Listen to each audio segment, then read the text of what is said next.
You know what? I'm going to start with a different start today. I'm Thomas Clark, host of the Zero Budget Filmmakers Podcast. Today, I'm joined by Rory Marsh. I am colourist now, is what I'm going to go by. Colourist, director, producer of short films, including The Woman of Wilding Woods and Tarot Tango. And Rory Marsh is our guest for today. Rory, introduce yourself for us, please. Thank you for having me.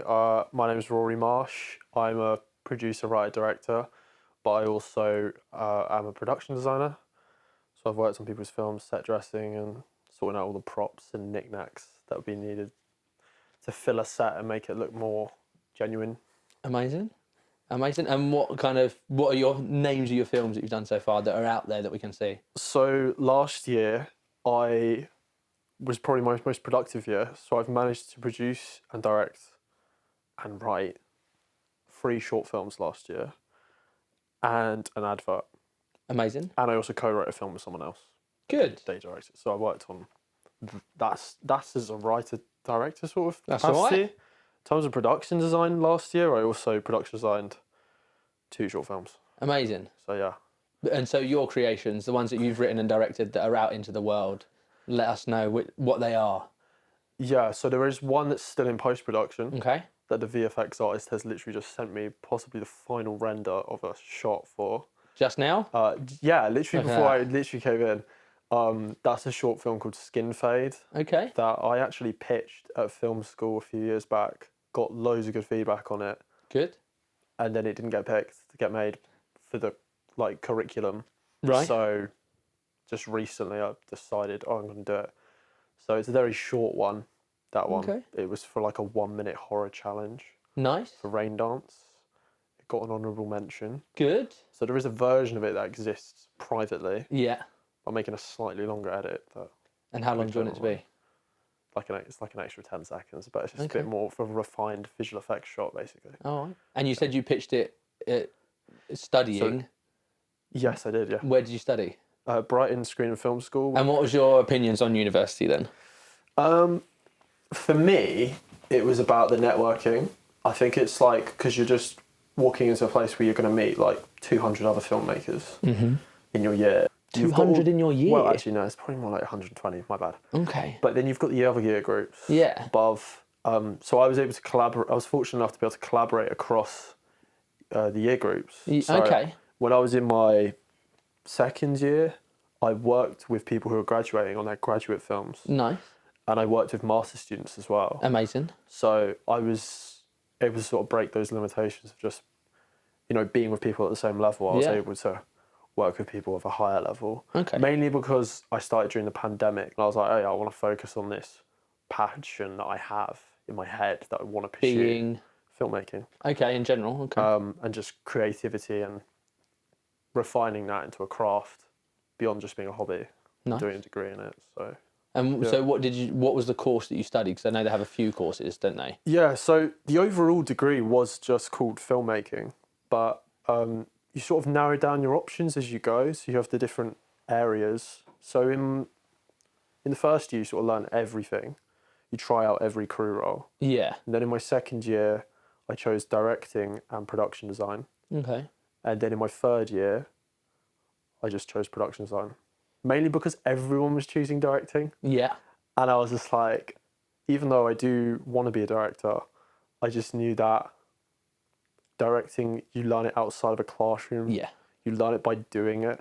Very much so. Whereas production design is a lot more, there's a lot to learn there. So what did you go in wanting to do? Directing.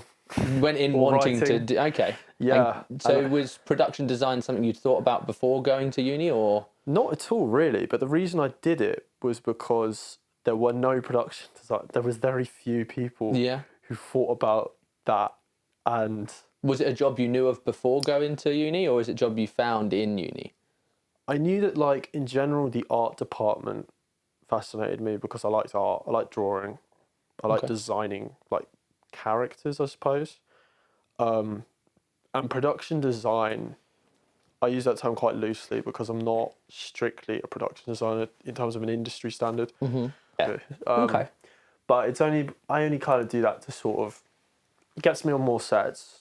Yeah. It gets me out there, enables me to network more than I would Amazing. if I was just directing my own projects. Yeah. And that way you can meet more crew and you can swap favours and have people work for you. Do you feel like then in uni, because most of the people that I've interviewed think uni is a scam or it's just a scheme to get money and a little bit of paper, do you think you went into uni for the right reasons and got out of it what you wanted to, or do you think you feel a little bit ripped off by the system? I mean, what I would say is that for me, it instilled like that sense of purpose, like that obligation to carry on trying to pursue it after I graduated. Okay. Which I might have not had as thoroughly ingrained into me if I didn't do the degree. Yeah. And it was more networking for me.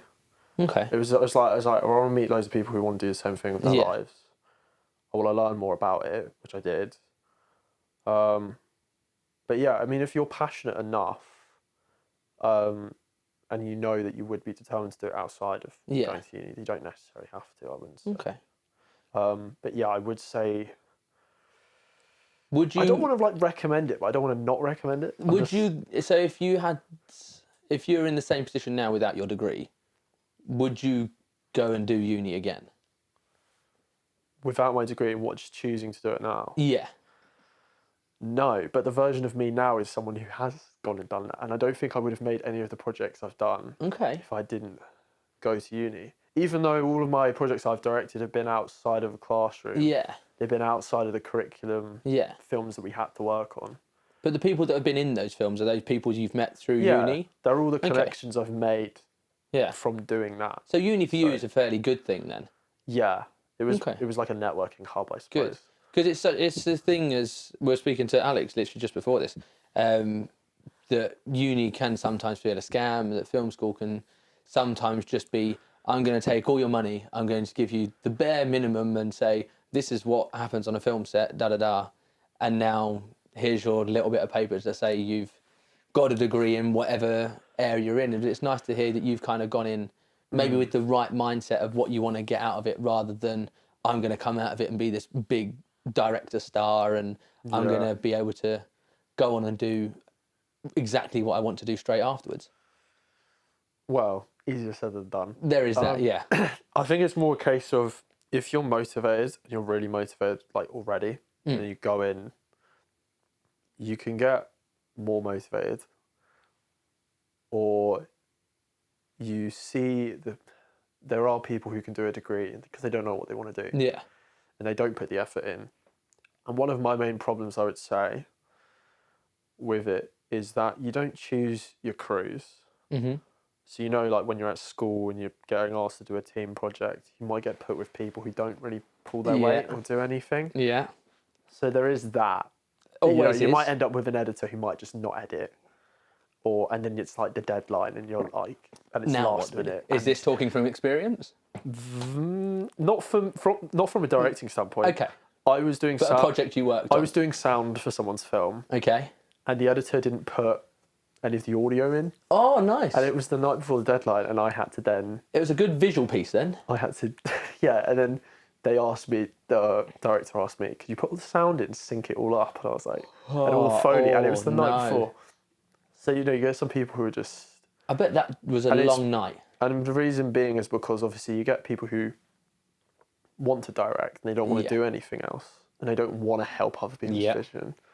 I'm not saying everyone's like that, but you get some of that as well. So there's ups and downs. There is definitely ups and downs. There definitely is. And then the work that you said you've kind of done outside of curriculum, there seems to be a recurring theme, and you seem to be very comical in the shorts that you've done. Yeah. Where did this comedy start from? What is this comedy grown from? Did you watch comedies as a kid, or is this maybe something your parents have passed down, or is this a self-made comedy that you've got going on? I think it was like, for me, it was like, I don't want to make something depressing. Okay. So I was like, you know what, I'm just going to make something that makes you giggle. Yeah. But yeah, there's no particular like comical influence from any particular person. In my head, I guess I think of like movies with like Seth Rogen or Jonah Hill. Maybe I watched some of those as a kid, but I wouldn't say I was like that's not a conscious thing. It's not really like I was like, oh, It's not I'm like you're so trying to into- mimic something I'm or not. like. I was just like, I'd think of funny ideas, and even as a kid, like me and one of my friends from school actually, who did acting comedy that I did make. Which one? Lockdown Police. Okay, yeah. played the The policeman. He Okay, was yeah. great. I also loved the idea of writing ghost stories and like spooky stories as well. Okay. Like sitting around a campfire and telling something scary. Yeah. When I was like back at Beavers or Cubs when I was a little kid. Oh, So Beavers it's sort and of Cubs. like horror and comedy are my sort of two sort of genres that I want to do more of. I want to do more like lean more towards the horror. I've done a lot of the comedy stuff mainly because you can lean into the how cheap it is to your advantage. Yeah. Because it doesn't have to look amazing, and you can take the mick out of that. Yeah. So Is that why you're now kind of branching into horror a little bit as well? Because yeah, it's fairly big on the lower end of filmmaking. And Yeah. it's, again, it's, as you say, it's one of those things you can lean into. If it is on a low budget, you can lean into that and draw the kind of the independence out of it and go, this is as much as a budget I've got, but it works for the piece that I'm making. Yeah, I think the thing with horror is obviously because a lot of horror involves visual effects, Yeah. which is scary when you don't have a budget. So, but there is horror where you can, say like Doctor Who, for example, there's been examples where they don't show what the creature is. Yes. And you leave it to the viewer's imagination. So I think going forward, I'll probably be thinking of sort of ideas that could somehow do that. Okay. So I don't have to. It's interesting you say Fork that out. horror is a lot of VFX. Well, What horrors are you thinking that are like heavy VFX wise and not like in camera horror? well, okay. Well, I think of like CGI monsters, Yeah. or practical monsters, or Okay. even if it's just a slasher where a guy's got a knife, you've got to Yeah. have like bits of people or Yeah. blood and etc. So, whereas in a comedy, it's just like there's none of that, and Yeah. But the horror is definitely more cinematic in a way, and I feel like comedy now can sort of be. It's very instantly accessible in terms of just like Instagram reels. Yeah. So what I worry about, well, I don't worry about it, but like it's just like, oh, my films won't be taken as seriously because of that. Yeah.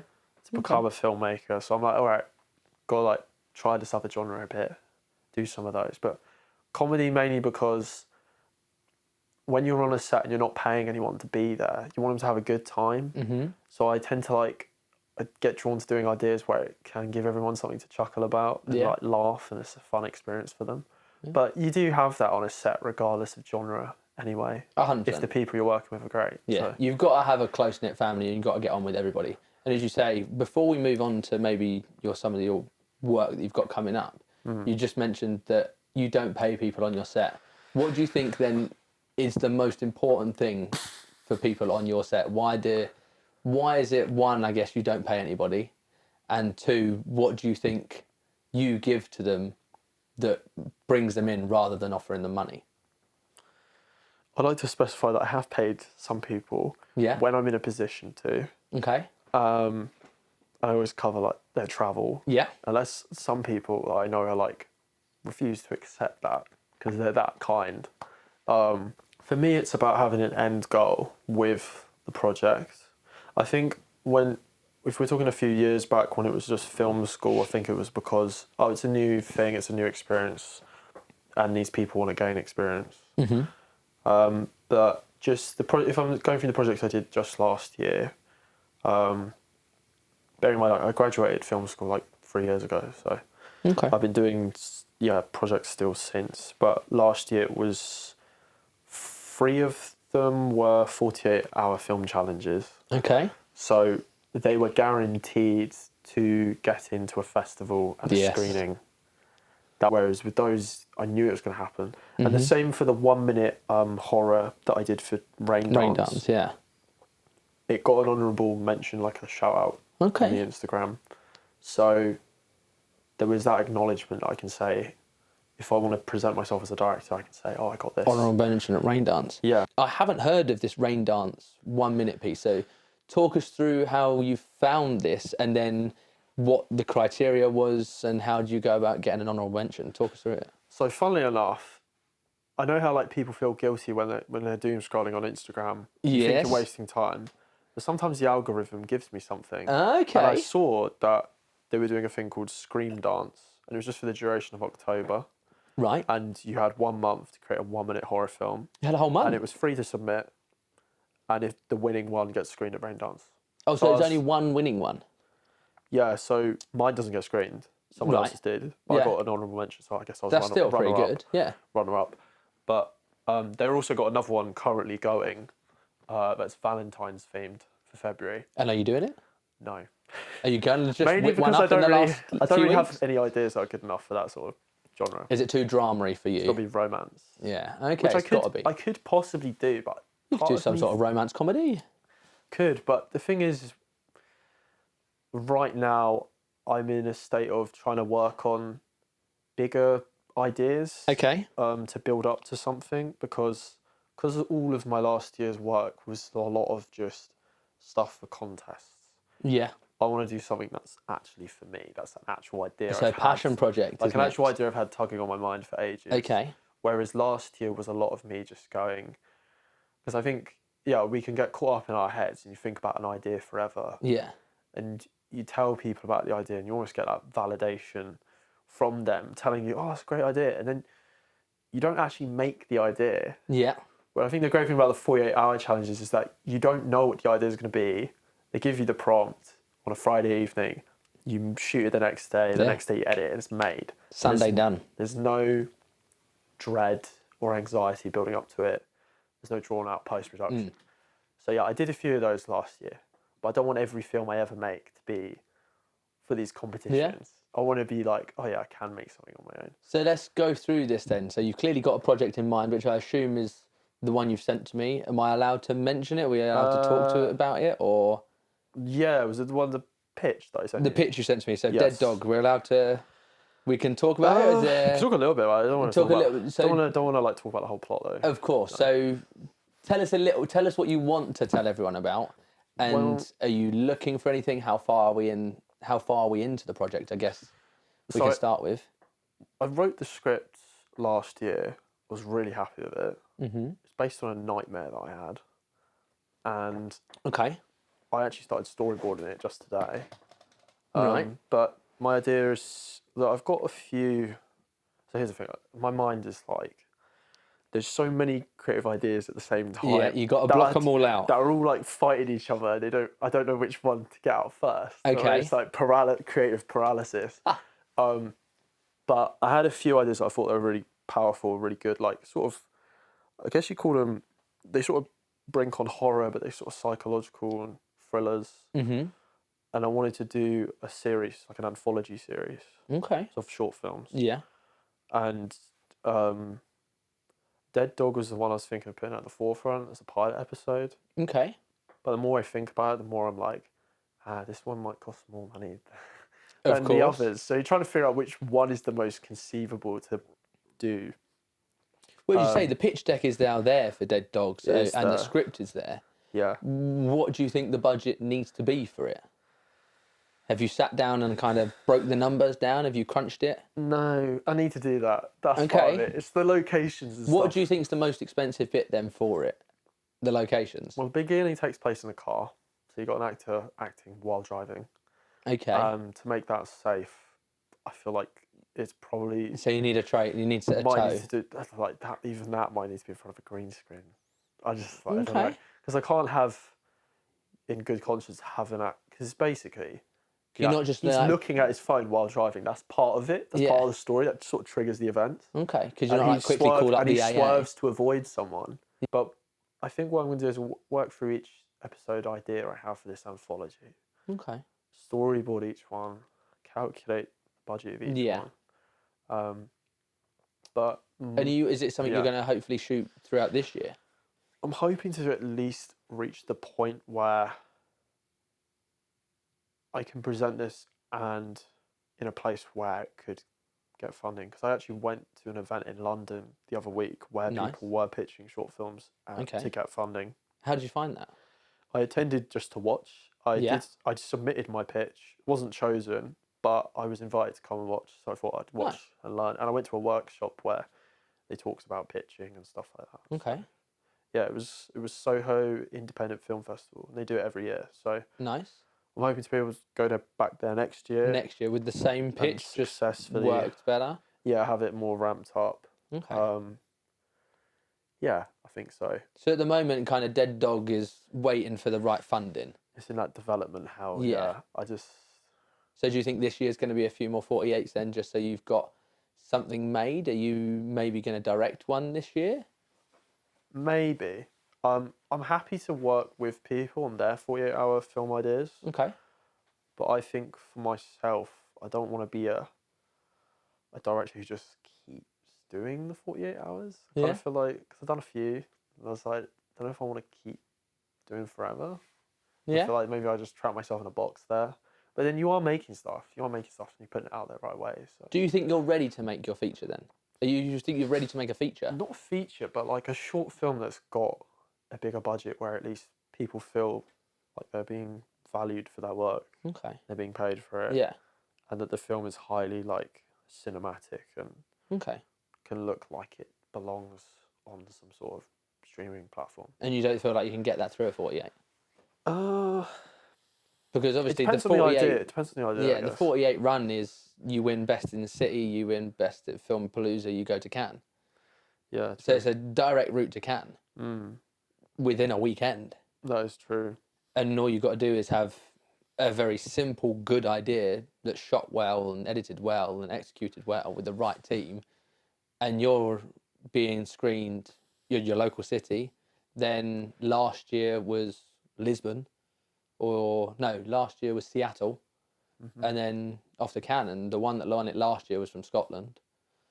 Scotland won Filmapalooza last year, and then off to Cannes this year. And so there is quality there over a short period of time. That is true. I I don't want to say no. Actually, I'll keep it open. This is the thing. It's just a weekend at the end of the This day. is the thing, and I think I am very much the director that you just said is that boxing himself in his 48s, because I think the more 48s I make, yes, they're over a weekend, but the skills I've learned over making 6 film time challenges now, if I wanted to have a budget, or if I not wanted, because I do want a budget, if I could have a budget, I think if I was given 3 days to make a feature, I think I could now. Really? With the skills that I've done from 48s of just, okay, right, that hasn't happened, so let's roll with it. This hasn't happened, so let's roll with it. I think I could get a feature done in 3 days. And I think the skills that you learn on these 48 challenges, you can carry on and into a short or a feature. Because I don't think I'm ready to make my feature yet, or a big passion short, which is why I keep doing these time challenges, because at the end of the day, I can make something that I maybe want to make, that I've had an idea for, and if it's not received well then on screen, I go, well, that was a poor idea. Lucky I didn't spend X amount on it, and I only spent like 100 quid on it, and I can just move on to the next one. True. I think for me, it's like, I feel like a bit guilty, like just asking the same people again and again. Oh, I come work for free on a 48-hour That's how I film feel with challenge. Ollie. Film challenge, and I feel like I don't want to say I've hit the limit of doing that. Like, Never. probably can still do it, but Yeah. part of me just wants to like be like, let's aim higher here. Let's make something longer, a bit longer, that can exist outside of that particular festival Okay. and be able to be submitted to others. Yeah. But yeah, the idea is that I'm trying to build it as an IP before I make the film. So kind of what I'm doing now is storyboarding and then trying to turn the storyboards into graphic novels. Nice. And then hopefully, I'm saying this now on the podcast, so I have to do it now. You do. It's going to be out there now. Yeah, so building try and an make IP. that, try and make that and publish that, and then be like, hey, I've made this. This has an audience. Yeah. This is out there. This idea is out there. It's sold in that format. Now, can I have the Yeah, this is definitely the funding way to I adapt see that? a lot of people going at the moment, is you've got to have the audience Yeah. before you've made the film. Yeah. Which is Otherwise, you're going to get nowhere, because going to people that have got money and people that have got the money to fund something, you've got to go, I've got this many people that are ready to watch it.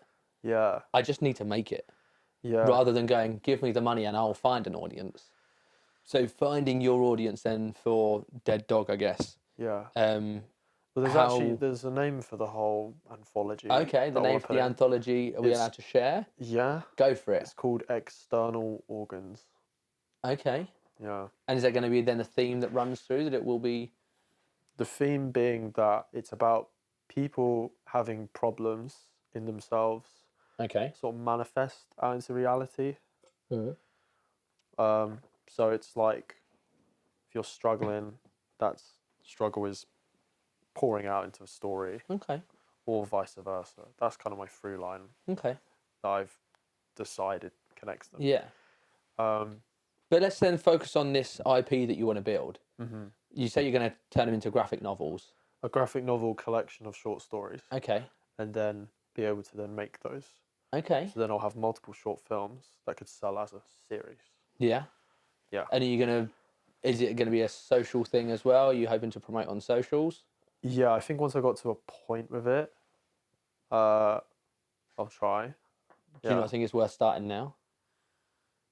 And then you can show your creative process in making it. Very true, very true. Because this is what I'm trying to start. I started for it this year and end of last year, was just trying to force out content. Got you. And it seems to somewhat be working. Few people are kind of messaging me going, "Oh, look, you're kind of everywhere. Like, what are you doing?" And a few people are kind of messaging me going, "Oh, I've seen this. Can I do this? And I've seen that. Can you do that?" And I'm like, so the content, no matter what it is better to be out there than not. True.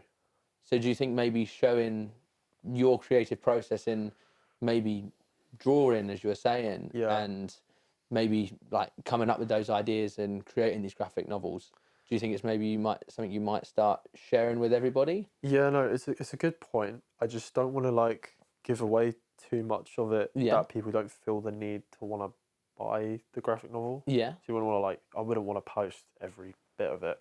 Obviously. But yeah, the reason my mind went to graphic novel also is because we storyboard films. Yeah. Storyboards are just sort of amateur graphic novels.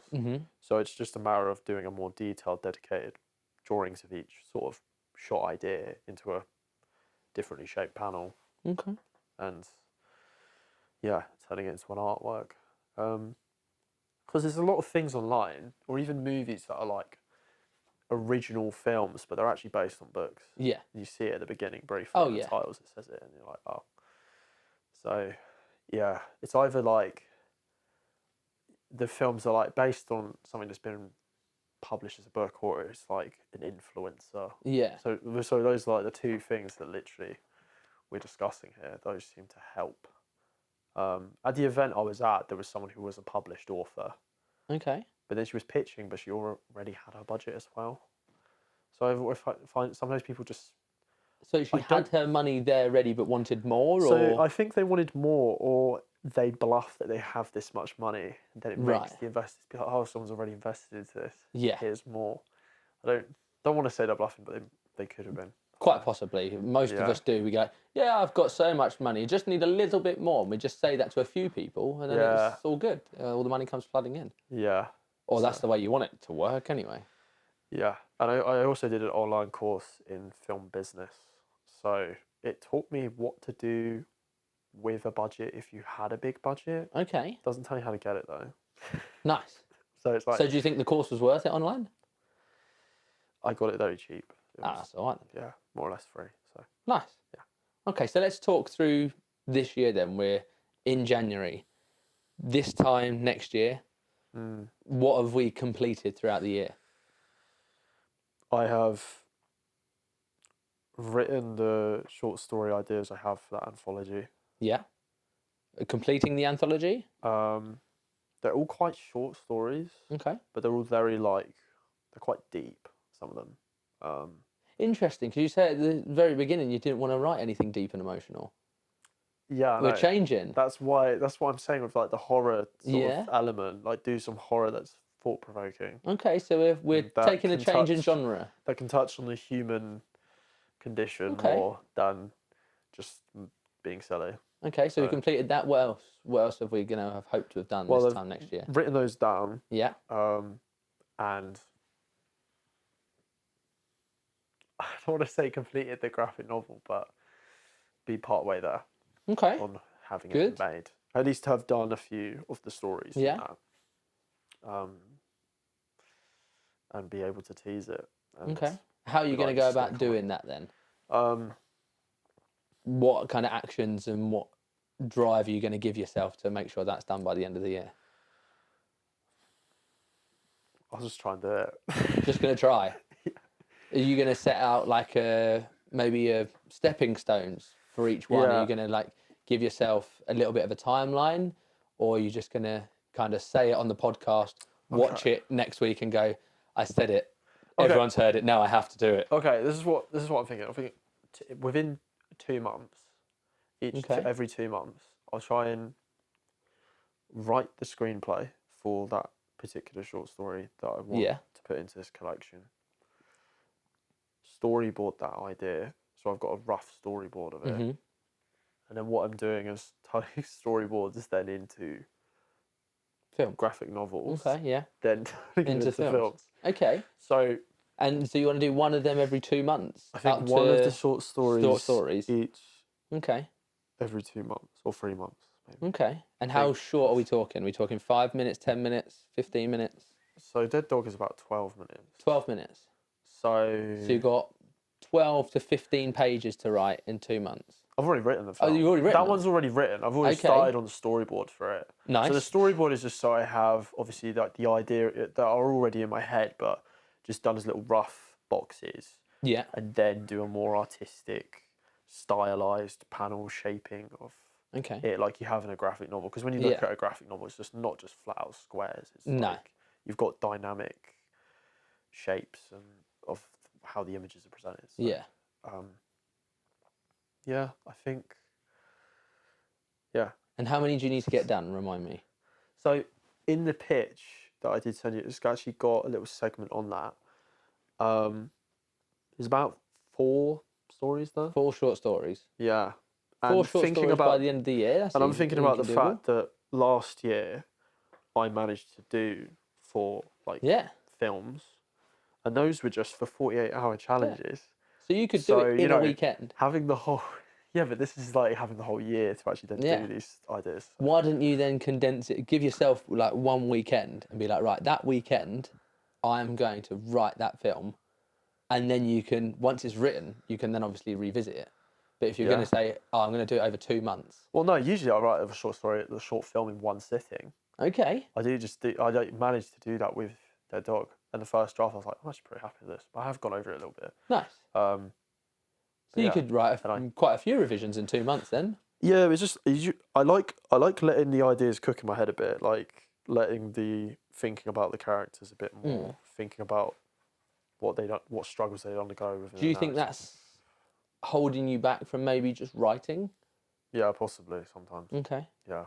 And do you think you're maybe an over perfectionist? Do you like a No. perfect piece? Do you like to when it be gets- perfectly envision the whole thing before you start writing? Or do you like, okay, this is the idea, let me just start writing and hope that the rest of it comes to me? So I don't. When it gets to shooting, obviously I'm very like particular. Yeah. And when it gets to editing, I'm very particular. So Yeah. I guess I am a perfectionist. Okay.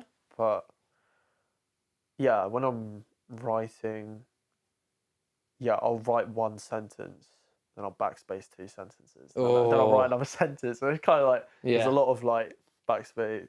Have you tried speed writing? I've heard you mention this on Yeah. the podcast before. For me, it's like every time I write a sentence, I immediately want to reword it to be a bit slightly shorter, a bit more punchier. So I can't fight that muscle. I can't. It's a I hard, can't just do it it's without so backspace. difficult.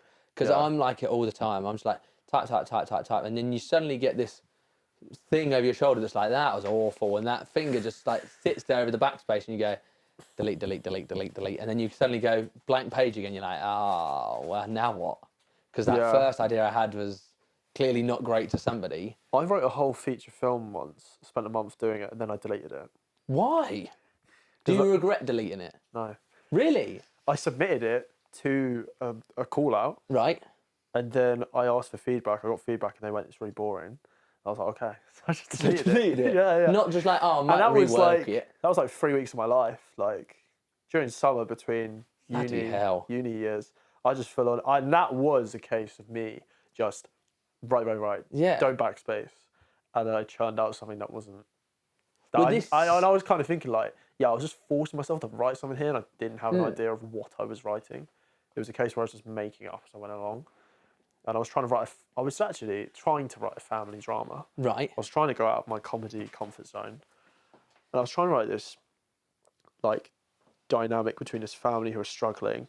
But then it turned into this full-blown fantasy of, like, going into a fantasy world. And I was like, this is nonsense. Well, this was similar to A New Bloom that you said you've watched. Yeah, Very brave of you. Yeah. But that was me and my missus kind of just speed writing. I don't think we ever revisited it. As soon as we got to that last page of page like 64, we're like, done. Don't even read it. And we just went and shot it. Really? But we can watch that back and go, what were we thinking? Yeah, no, I always will send, what I'll do is I'll do a first draft. I might think about it for a bit. Then I might look at it again with fresh eyes like a few days later. Okay. And then... A few years later? A few days. Oh, a few days later, I was going to say. A few days. Or I send it out to people I know who are writers to give me feedback. Yeah. Whether I choose to take that feedback or not is up to me. But at least I get an understanding of how an audience would perceive it. Someone who hasn't got the ego attached to it like I have. And I did write... So I have written 2 features. One that I have not deleted. Good. And the short film that I did for the 1 Minute Horror Challenge is based on an extract from that feature. Okay. But the logistical problem with it is that it would require a lot of VFX. And the process of the VFX on this very short film has taken quite some time. Yeah. For like a very brief shot. Yeah. So it's kind of made me think, okay, put that one on the shelf. Where so the thing that instantly reminds me of is like Interstellar, saying that it took X amount of days for like each frame, and I was like, that black hole scene. There's a statistic or like a fact that it takes X amount of days for like each frame, and I was like, oh my god. Yeah. I couldn't even imagine. This is why I try and stay so far away from VFX. It's unbelievable. Yeah, it's taught me to do that. Keep it in camera. Yeah, and I do have a lot of ideas that I've written down for like film ideas or even series ideas. Nice. I also I've written pilot episodes for TV series ideas I've had. But I haven't written the whole series, I just wrote the pilot. Yeah. And I have submitted those to script call-outs. You've done a lot of writing then? I do a lot of writing, yeah. Last year I even wrote an episode of Doctor Who for an audiobook call-out. Right. There was a call-out for people to write an audiobook for Doctor Who, so I wrote it. And I submitted it and I didn't get anything back. Ah. But I'm glad I wrote it. Still wrote it and put it out there. It's just fun. Yeah. I haven't released it online There's and no I'm need just to, like, well, I need just to. have it. And my friends read it and I was like, yeah. I mean, Doctor Who are desperate need of writers, so there's always a foot in the door there. Yeah, and then if you ever make it as a writer, then you could be like, oh well, I've actually written this. I've written an audiobook for Doctor Who, I did. Yeah, if you're ever in that circle of people, you can be like, oh, I've done that. 100%. But yeah, that one's, and I submitted to Channel 4, I've submitted to BBC, I've submitted different ideas each time as well. Okay. There was one for Channel 4, and it was for comedy. Yeah. 2 different comedy series ideas. Okay. And get anything back from that? 2 different pilot episodes before, and I got no feedback. Just an email going, we get too many submissions, but thank you for submitting. And I'm just like, did they read it? I don't know. You never know. Do you think you're keeping then a very positive mindset on the work? Because as you say, if you've submitted as much as you have and got little to nothing back in return, you seem to have a very positive mindset about it. They're like, okay, don't care, gonna write my next one. Yeah, because my mind is always racing with ideas, and I'm always like, well, if this idea doesn't stick, I've got hundreds of others in my head. So what is it going to be then? As you say, you set that goal of now creating or writing this anthology by the end of the year and storyboarding. Yeah. How are you going to feel if you now don't achieve that goal? Well, I think the beauty of this one is that because they're little short stories, so it's not like you're putting all your eggs into one basket for one story. Yeah. Because if you were to dedicate your life to trying to create one particular idea into a feature, and then the people in power with the money, with the distribution rights are like, oh, we don't like that. At least I've got an idea where it's different story ideas. Yeah. In a sort of presented in an anthology. Okay. So I'm not getting massively attached to each Do you one. feel like that's then not going to give you the drive to complete it? No, because I mean, I still like each idea. I like them Right. all. And I think they work really well when presented together as well. Okay. Because they're all quite psychological. And there's that sort of, they've all got a kind of similar vibe to them. Like, feels like feeling existential, I suppose. Okay. So I think with that, and because it's an IP that I'm going to build myself, I'm going to try and like get out there as a graphic novel, then it's like I have built this up myself and I'm not putting myself on the line by pouring loads of time into writing something to submit to somewhere when no one reads it. Yeah. You know? I think this is what this year has kind of got in for yourself and you clearly want to focus on is your work and centering yourself about something that you want to create and that you can take forward, that your name's on, rather than maybe working on the smaller stuff behind someone else and just kind of helping them make their dreams. Is that maybe what this year's got in store for you? Being a male penguin. Not being a male penguin, but chasing your dreams and going, I'm going to focus this year's on myself and bettering myself as a filmmaker. I guess the analogy of a penguin, I guess you could say like that penguin's got to get himself up that mountain through that blizzard, regardless if anyone's helping him or not. This is the thing. And a lot of filmmakers tend to think they can just write something and then someone's going to come and pick you up and carry you up that mountain. But not that easy. It's not going to happen. It's definitely not easy. Yeah, I know. I found out recently that investors don't invest in ideas; they invest in people. Mm-hmm. So if you, like you were saying with the online presence, if you have an online presence, if you have a following, an audience, if you are confident and you can go into a room like the one that I was in London where there was like an audience, and just talk confidently about your idea, but as long as you come across well, that matters more than the idea itself. 100%.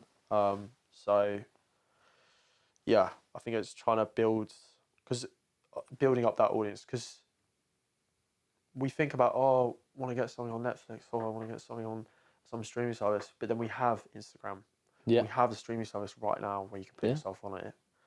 And I know a lot of filmmakers probably don't like the idea of the vertical reel sort of format.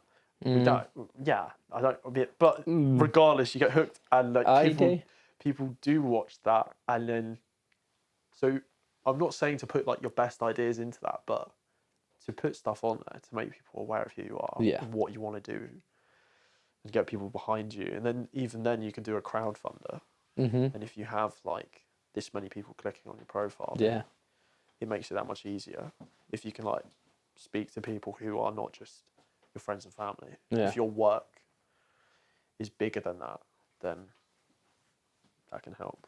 So amazing. That's kind of, I guess, I want to do what you're doing and try and put regular stuff out, but go for it. Just trying to like, it's hard. Do the stuff first. Then this is the thing. I wanted to do the stuff first, and then I found myself constantly being like, well, I haven't done it, so I've got nothing to post.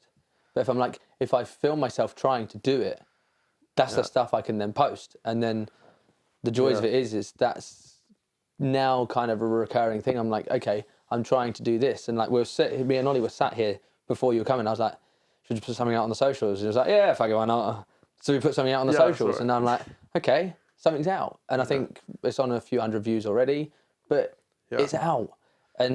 But for yourself, overall, what is that end goal? If you can go, you know what, I've made it as a filmmaker, director, production assistant, writer. What is that end goal to say I've made it in what I want to do? Be on a podcast. No. Yes. No. We've done It's not that. No, go for it. No, it's when you were speaking, I actually wanted to wind it back to something I was saying earlier, which is about how when you compare like a 48-hour film challenge to a filmmaking degree, because a 48-hour challenge, you've got a weekend, you make a whole thing. Yeah. A film degree, one of my criticisms for that was that it really draws out the process of making a short film, and you have to have like 20 meetings before you shoot for like a short film.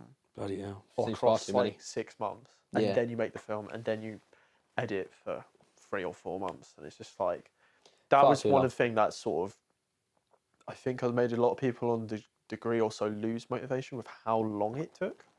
Whereas I think when you're on a 48-hour film challenge, everyone's got the energy and the buzz because you're like, oh, this has to be done in 2 days. Yeah.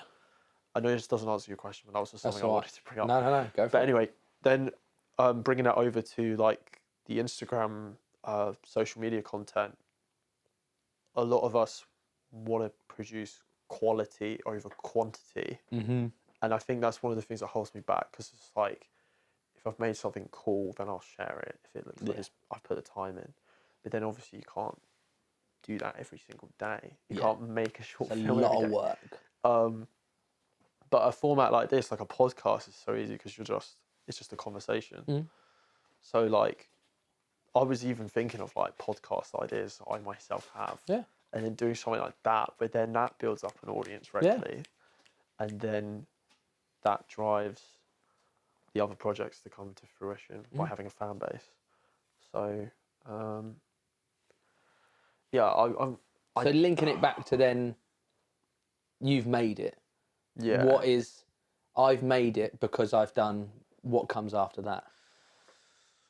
If I've done a film where my entire cast and crew, and even the editor and the post-production people, can actually be paid for their time, then I consider myself having made it. Yeah. That's nice. And also, if it's recognised by, well, actually no, I was about to say if it's recognised by some sort of investor or platform. But then again, we were saying about that penguin thing. Yeah. You want to get yourself up that mountain. Exactly. So if I'm ever at a point where I'm successful enough and I have enough to spare, without it financially crippling me, then it doesn't matter, does it? But that's also a big dream to have. So. Yeah, but that's a nice goal to have. Most people, as I say, most people I've interviewed, and even myself, have said, I want to be this, and I want to be that, and I want to be known for this. But to have the goal of just to be able to pay people for doing their craft is a really like kind-hearted goal to have. That it's not about yourself, and it's about everyone else that's involved in making a film. But also, it's not all about the pay, obviously, because it's Zero Budget Filmmakers. Exactly. It is about like having a good time and a good collaboration out of it, where everyone does feel like, regardless of the pay or not, they're enjoying it. 100%. But it's just like, that's just like the extra bonus on top. Because I'm like, if these people are willing to work with me on ideas for free, they're the same that's people. Exactly the reason they deserve to be paid. Exactly. Yeah. I completely agree with you. Because I think a motto of mine that was from last season was, you should do a project because you're going to gain something from it, not money related. If you can do something where you're going to be able to go gain something from it and enjoy it, take that project over any paid project, because if you're going just for the sake of money, you ain't going to get anything from it other than the money, because you're going to go in with the attitude of going, I'm only here just to be paid. I'm here because it's a paid project. If I gain experience from it, or if I gain anything from it, it's a bonus. But ultimately, I've got a paycheck in my account at the end of the day. Ironically, I've worked on a few paid shoots in the industry, a few adverts.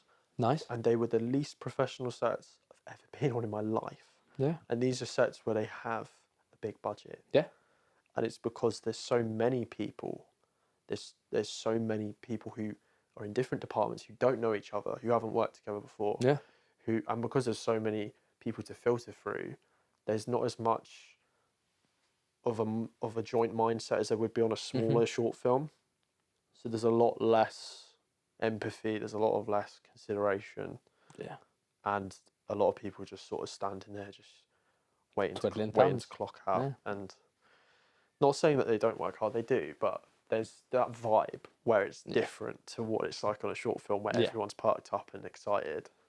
Exactly that. There wasn't much of that. So Nah, and that's the joys of making smaller stuff. There is that buzz. There is that energy around any sort of independent filmmaking, whether you're involved with it personally and directly, or whether you're watching it from the outside and know that that was kind of made with a low budget, locally, with maybe a few people that you even know that are in it. It has that buzz and it has that energy around it, which is great. And it's something we need to continue because I feel like independent filmmaking is maybe slipping a little bit this year. I feel like there hasn't been much positive going on around it at the moment. I feel like it's slipping through a negative phase, and hopefully that'll now pick up. We're out of the winter, we're out of the cold shoots, and we're now pushing into the nice warmer spring summer shoots where everyone's a little bit happier on set rather than shivering, miserable, cold, wet, raining. There'll be a little bit more positivity throughout the summer, but I guess it's a phase that it ebbs and flows through every year. Yeah, and there was a thing I saw online with Netflix buying Warner Brothers, and a lot of people being like, "Oh no, everything's going to be on Netflix." But then I thought, if all the Warner Brothers films are out of cinemas, that gives more space for the indie films to come in. Very true. You never know. So, trying to see like what some people see as like obstacles, you could see as opportunities. And that's a great motto to have. So, and I tell you what, that is a perfect ending there with that motto. But before we go into this camera for us, plug those socials and those socials that you may have coming up. Yeah, so I'm on Instagram. I'm Marshy Film. That's my filmmaking account. I also have another account called Raw Drawings where I post a lot of illustrations. So those sort of two accounts, I guess, will be the collaboration with myself on the sort of graphic novel film adaptations I wish to do. Amazing. And I have a new short film that will be releasing soon called Skin Fade. It's the short horror that I mentioned. And I'm also planning on hosting a film screening in London. Hosting a screen filming? Yeah, film screening. Okay. Yeah. With my good friend Joe, who's made an excellent horror film called The Agreement. Okay. But I'll be posting about it on Marshy Film. Amazing. And we'll be planning that at the end of February, start of March. And we want filmmakers to come. We want filmmakers to show their stuff. Amazing. That's coming end of Feb. Yeah, we haven't locked a date in yet. That's all right. We're still building up a runtime. Build up an audience. A runtime of films. And have you got films already, or do you need to? We do have a few, but we're willing to take on any more. What are you looking for? Anything really. Any film. Okay. Anything that people are proud of. Nice. That they want to show. And yeah, we're going to book the venue soon, but we haven't decided a specific date. So amazing. Well, it sounds exciting. Yeah. Amazing. Well, I have been your host, Thomas Clark. This has been another episode on the Zero Budget Filmmakers Podcast. The next episode we'll be joined by Victoria, and we'll be talking about her latest feature film, Hope, that she wrote, directed and produced. But for this episode, season 2, episode 3, we have been joined by Rory Marsh, filmmaker, production designer, writer, that is going to be having Dead Dog pushed out by the end of the year, which we'll keep in touch with him on, and a film screening in London. So if you've got a film that you'd like to be screened for the first time and it's something that you're proud of, be sure to check out Rory's socials at the end of Feb to get your film submitted and hosted on there. But from me, from Rory, anything else you'd like to say? I think that's all, yeah. Amazing. Thanks for having me. Pleasure. This has been the Zero Budget Filmmakers Podcast, and we'll see you in the next episode. Thank you very much.